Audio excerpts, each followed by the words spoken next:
Hi everyone, welcome back to my channel Gitanjali Storytime in Manipuri. Nahanaina posama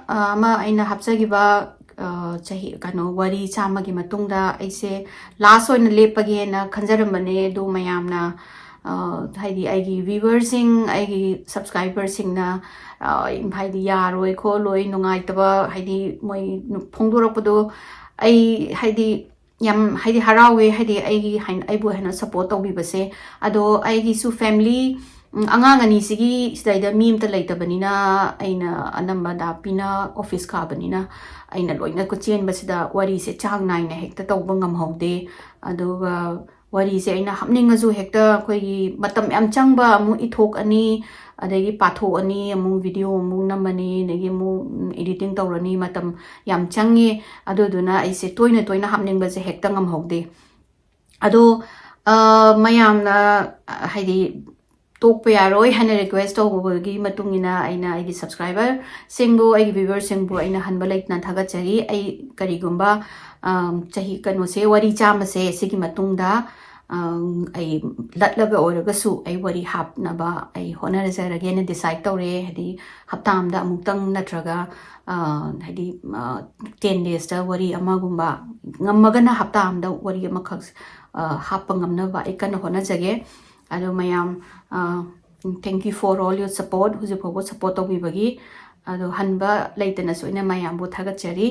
ado wari se hauzarage asandaki wari sidi Bangalore da mama amana machanupa chahi mari suba amaga koibane na chatlaga angang adu hatlambagi wari ni Susana set kawe nupi se mazina maje CEO oisu hai aduga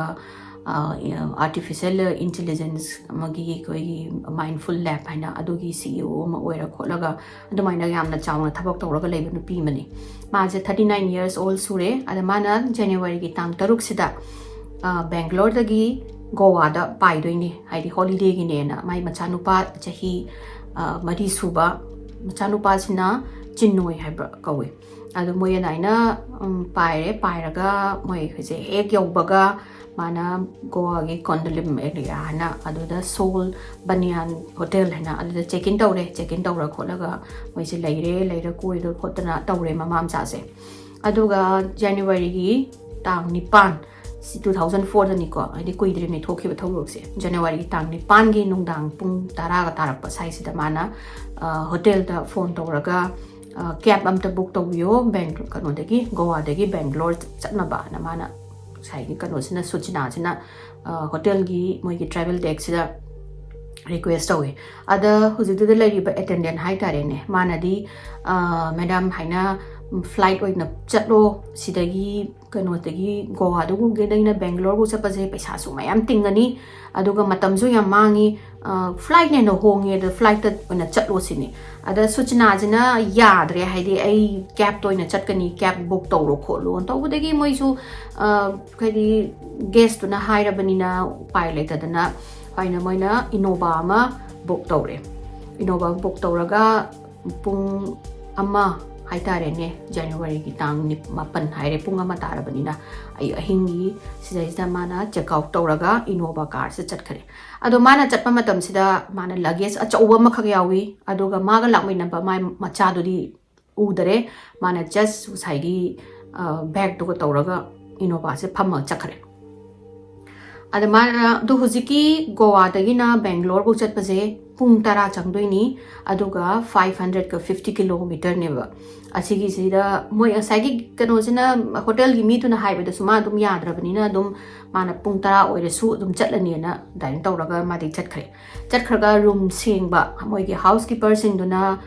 guest ama chatkibase mo room sengde yade adugi room sengbagi changak pasida mona room sengi ngai sida towel khoigi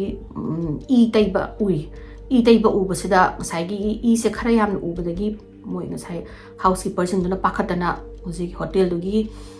Soul Banyan gi hotel singi moi gi manager da inform tawra matungda uji Soul Banyan gi manager sina police kauraga sumaina blood stain lera me khola me du tawe na tawraga police na tang mapan gi pong nipan adai da yaure haidi moi su adumaina kaino thiba khotba kai tawbudra khangde thenge lapada moi policing da lakpa matamda gas ama already lerame adu moina adu hana questioning tawraga moina kari kamaina blood stain na kana gi no khot pino hangda man hana leramba gas tuni sochna set kawi kholi tawdagi moi jingjina phare adu di magi phone do tawro magi phone to buza phone ji sumpai pairak tare nu pisi gi pairak tawdagi moi gi cctv adagi magi check in hari check tawda kana yawi kholi haiba mayam do adudugi yengbagi moinga lok to hangtok tani yenga kanda suchina jina machanupa amaga tang taruk sida check in tawbudi ui aduga mana chatkhiba thokiba tang kanogi tang mapan gi ahingi haitare ne sigi punga mada mana check out tawdadi macha do yaudaba ure adagi police sing do chingna re hadi I tairam madune macha udabdune adagi police da adagi moi hotel gi staff na khoina plane book tawbige plane doina chatlo kholo haibani ma ya de khote ma kano da car to na chatkani khotkani pung tara ge journey do ma chatkani khotkani na hai kholai tawbudagi police do yan tare hadi something very bad happened haidi ngasai suchina na check out to haidi tawgibagi nu limit sida kairoma haidi hatsa kanu haitare thongdok amadi yam chawna thoe na moi ju khangi anei ngasai moi hotel gi kanu tai through dagi ngasai booking gi moi travel agent do ada police sing china goa gi police na phone tawraga ngasai innova thokiba driver do gi number do lawre haidi mang sai gi suchina do di phone do switch off lai gi ada sai driver da phone tawraga police na drivers back halakpaga ai asmaina pu kanuni goa gi police ni khopani nangna puriba nupi do adu angang yaubra ma mathandara angang yaubra haibisida driver sina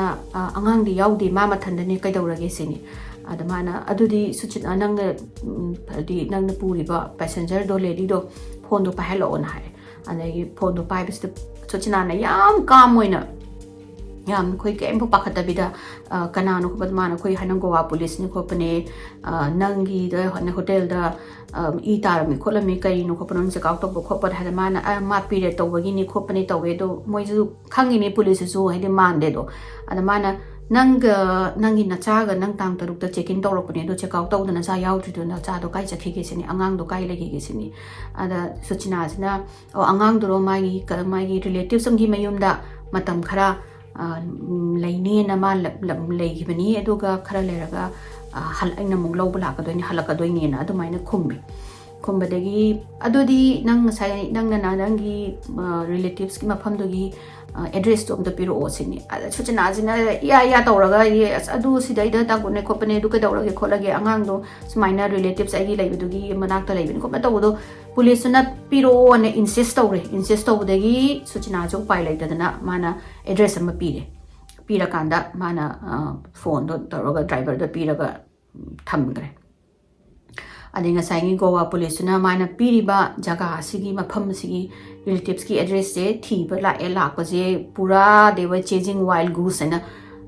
address se thiba je chungpang phangdre sina gai gino de mana fake address wina pi lerame fake address pi badagi police to amuk saigi driver do da phone tawre driver da paikhale mana nupi do da aina police na phone tawre nei je khangan gano na haire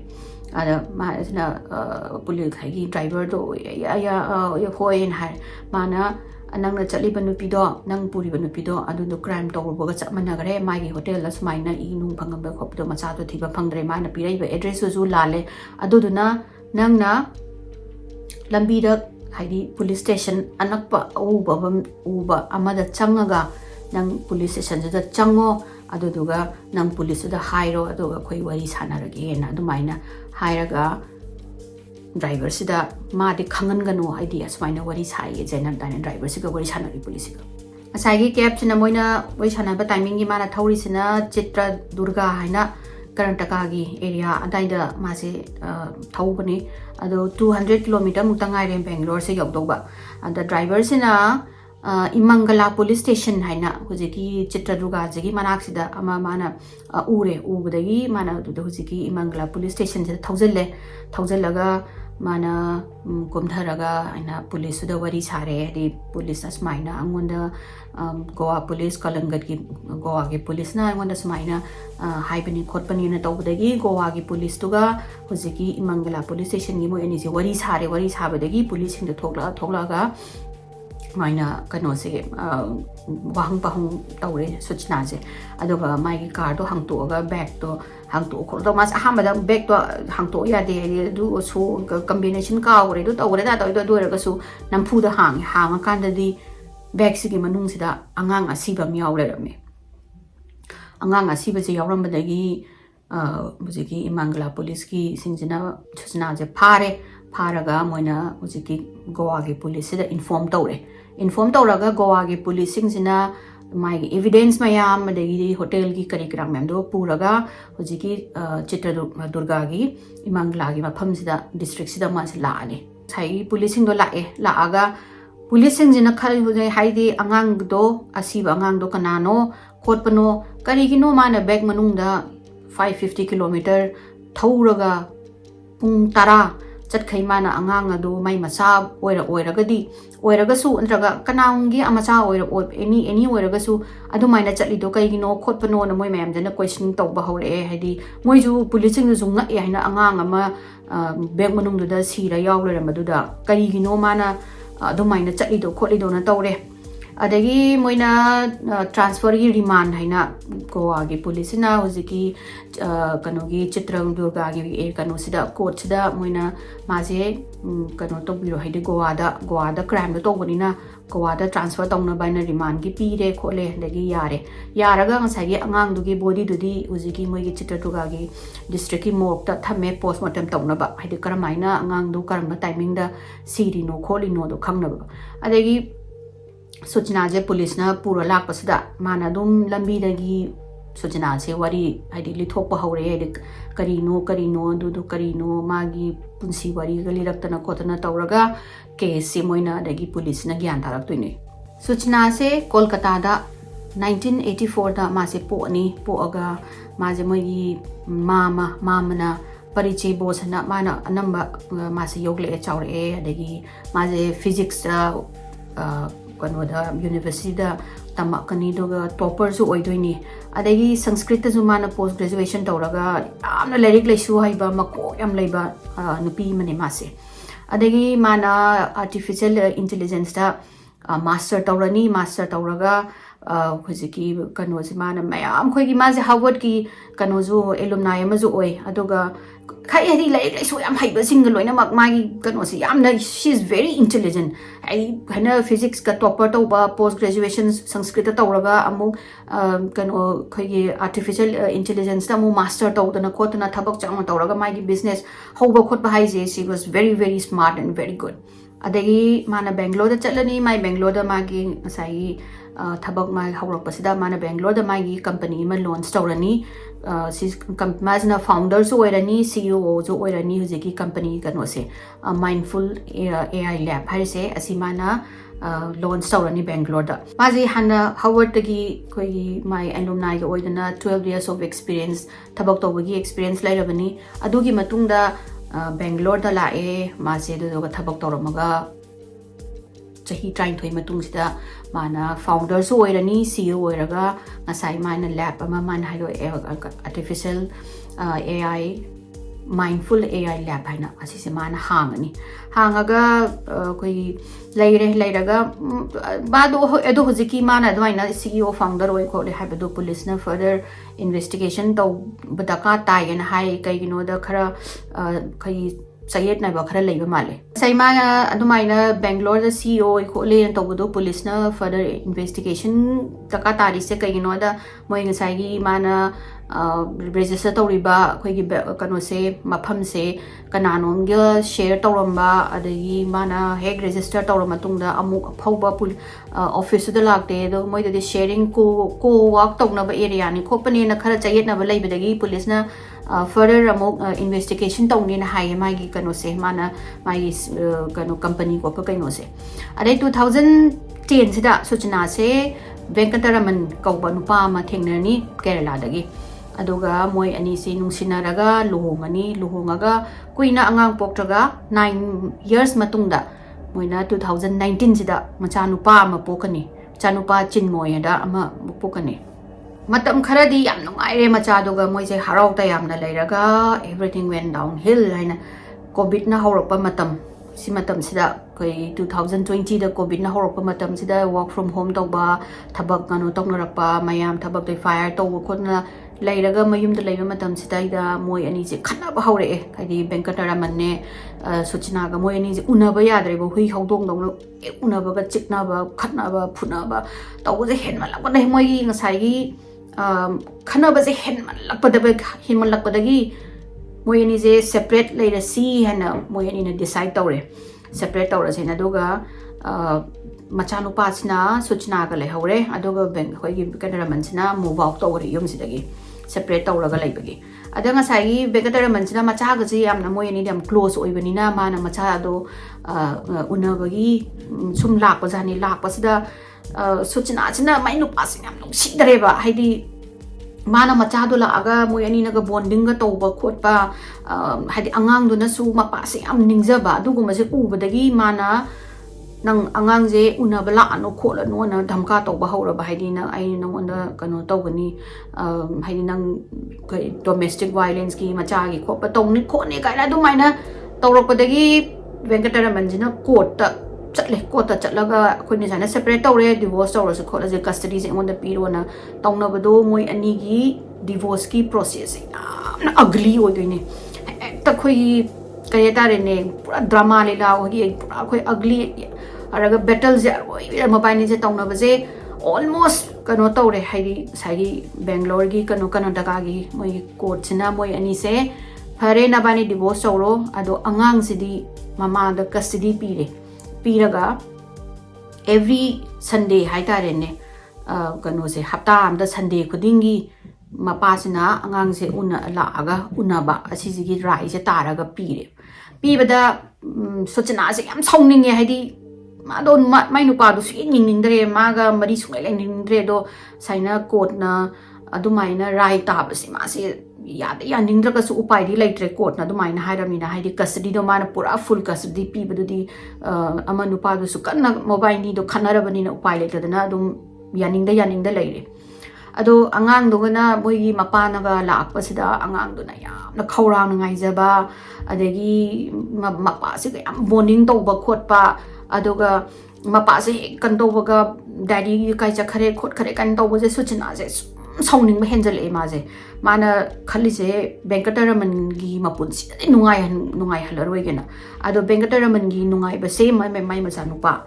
sini na mana khan gare ba ado do leibana ai ga lei chaba thakpa aina loina senare khole duga haptam dong tang lakpa mapa si da hen mana adu maina tawi na ma ko tawje bi karaga haidi mai nupa se sauning ma je mana macha si da haidi channel am tawreba adu moi ani na divorce story ba timing si su 2023 si da ni ko divorce story timing se custody ada madui maraktani asagi moi mapa da na la kholaga angang do tawdo Suchna gi karamba mental problem na magi kanu da laibano khangde mana di dum laaga mapa ga macha ga bonding je ura ga ma di adum I ka ba hengala pa je mana khali je Venkataraman se da di masi ma da di macha je una halaroge ma da di harau halaroge na ma se du maina lepaga laigre adai mana Venkataraman se oziki new year gi matam haitare ne January new year gi timing gi January 30 se oirmale Sunday tabra prom tawe sai da ma je una ga da ba unaba sida Venkataraman je ma lakpa ma do pharak tarani la aroi ma je abroad ta thabak amagi chatkani haina adumaina hairaga macha sida la ar khola de macha se kaptana kotana daddy nang lakani haraga daina dawru mana ai ek lakpa ga ai unab lakani khotkani kai macha je ma themamaga Suchna gi wakhan sida ma saigina macha je kano tawbu macha do mana amuk goa yam pambani na holiday zu oire ai macha ma do goa da puruge na ma se khan bajani ada sai ki kanu jina Venkataraman jina abroad to chatlingai da mana tang taruk sida ticket ka goa da moi ani paiminare goa da leiraga angang jina sai goa do yam pamjabagi du ising kari kra yengba khoba tawbu da mapa je sum hangba angang jina sum hangba jani mapai matang da negi di mapa kram kan la kani khot kani sum hangi kudingi kanu se sum sauning ba henjal e ko Suchna je ma sum I ka ba hengal e adagi mana hotel de yaure tang nipan gi sidaida haina sum leiraga mana macha dugi kai kai no sum pijanaba haraunaba khopa tauringai da angang duna mapaja amu hangakpa sidadi si lost it mana hotel dagi cup syrup ani order tawe hai cup syrup se mana angang je pitha amdong mali aduga angang se mana makhuri melaga hatle haidi mana ngatang magi kano dono magi ngatang makok sakhat khiba nupa dugi mai nupa dugi nungsidaba hatred to mana macha da channel tawraga macha doina mana kano tawraga pilona melaga hatle so hai thama du makhuri saram melaga hat pani so hai adu halora ma se kai doino khangdre ne kai doino khangdabadagi mathanda ma si de sizarani na mana blade na kano mai khudang sida lenja bajani lenba sida siyo yadraba adugi I ne nga sai towel da tai haur tai raga leirami se mana sai mai gi ka ubagi I do adai upai rekta dana mana sidi ai sidai da kuina lai thabe aroi plane da pai ba su upai leitre mana sai angang do karai do khundu ongni bag manung da hapchalaga airport da di scanning do banina sungya yararoi hedi chatpado kano plane da aduduna mana hotel do da nga sai gi car do adudo mana kauraga adaina angang do bag to da hapchalaga mana adumaina chatlaga mai gi wakhanda lambi da khara deserted oiba area aidi Goa to Bangalore gi marak sida angang je hundu omba natraga na Bangalore da di mana makhangmani na mapham jaga sing do khangmani na mana angang do mana khangba mi le do timing da hundu pa na adumaina khalam ga ne na police na adumaina magi interrogation to buda adumaina hai ada suchina ji na pharak yam tai je ma yam thina intelligent oibani na mana hai se aina hat panate angang do mana tum hagulapada mathanda siraga leirame sor holamdare adudagi aina kano tawbani khotpani aingona tainarani tawbam khangradana ai angang do bank kano da hapaga bag ta hapaga pubani khotpani na tawraga leba hoji kaisoma haji moina court ta puthok na questioning tawri je man hoji khai se I didn't do anything and highlight ado police su yam thina intelligent oiba yam smart oiba kanoni nupini aduga mana macha ama sire haibagi mangonda register tawdaba remorse mata utteba maje hai mi amana mama hai se macha gi da mangda mi hatli bane aina mamangi wari da su macha hatpagi mangda lamban khomeni ado sochna gi mental states da moina khali je kari no majina macha do sibagi mapi bota dana maja mapi bota de kapsu kapte duga remorse umta ude duga jail do leiba du da lairik gumba piu kholo han hairaga lairik gumba paraga leiba register to do mangonda mana macha ma hat ini khodini aise ma haise aina hat panate na dum ma khum leireba khumba ga jo postmortem gi report ji bokti lakri male adu lakpaga mai mana adu mayamna haise premeditated murder orgadi haidi hana dagi mana hat lage haraga angang do pura hat poragadi magi chairak se hanging tawba natragana life hadi life sentence phangba adumaina hai adu hojik court ki rai di kari tabanu khangdari adu masigi nupi je khangde mana do yamna mapa mai nupa do nung sidabagi da mangda macha da mana adumaina angang du bu chahi mari sudangari ba angang du bu hatpa mama hai sidi mapa mama hai se macha sida bu haidi hingadi ena mayam dik tawnari ne do sochna gi do yamna intelligent oiba smart oiba nupi duna kari khalaga kari tawino nobody knows mayam ju je kano tawraga lei adu driver du da su mayam hangbada ma kamai behave tawi mana gari manung da tonga lakpado haibada driver du na hai je ma de mu wa songang de tum adum mamai on thoga dum lei khole throughout the journey na adumaina kumme adi mayam wari je saida loisanjarage magi sentencing tawba khopa matam khara matam di changani mai dugi sentencing tawbudo khopado kari no haibada engno mara no wari mara amda dum update tawjaramge he khangbaga adudi mayam aigi wari si mayam na nungai biragadi like tawbiramu share tawbiramu subscribe tawbiramu adu ai wari se toina ngamdragasu wari chamagi matungda ai